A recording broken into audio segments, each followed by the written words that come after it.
We do begin here with that 11th hour high-stakes meeting at the White House late today to avoid the fiscal cliff. But no deal as anger now builds across this country. The clock is ticking. Just 4 days left before taxes go up for all Americans and federal programs see major cuts. We've shown you the math here. The average American household would see their tax bill go up by nearly $3,500. And this evening, President Obama telling Congress the American people are watching what we're doing here. He appeared in the briefing room just a short time ago, and so let's go right to our chief White House correspondent, John Carl, tonight. John, good evening.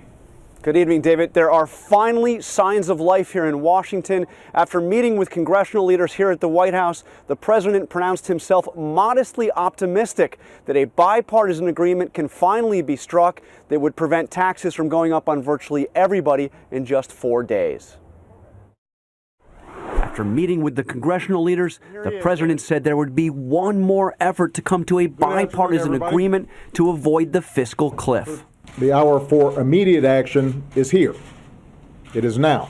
And the American people are not going to have any patience for a politically self-inflicted wound to our economy.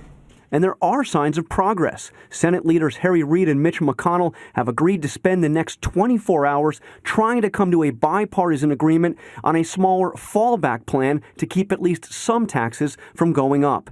And after the meeting, House Democratic leader Nancy Pelosi told us she's at least a little encouraged. It was constructive, and as I say, candor is constructive, and I think it moved us forward. But we'll see. It was the first meeting with the president and all of the congressional leaders in 6 weeks. It follows an impasse that has shaken Wall Street.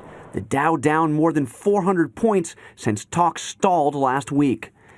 And on Main Street, business owners like Drew Greenblatt, who owns a wire basket manufacturing company in Baltimore, say the coming fiscal cliff is already causing pain because they just don't know what will happen to their taxes. Right now we're doing our budgets. We're deciding how many people we're hiring next year. Right now we're figuring out how many machines and robots we're going to invest in our factories. And across the country, all the political bickering had people outraged with Washington. Can't believe that we've even gotten this close. It's time for them to turn in their term paper. This is America, and they should be working for the American people. The parties are just trying to outdo each other. Sit down, get in a room, and don't come out of that room until you've got this thing taken care of.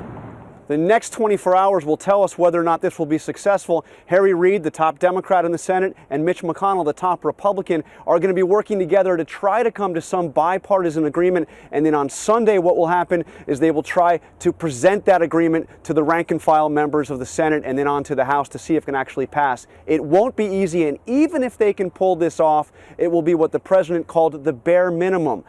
Extending the tax cuts, but leaving some of the real tough issues, especially spending cuts, until early next year.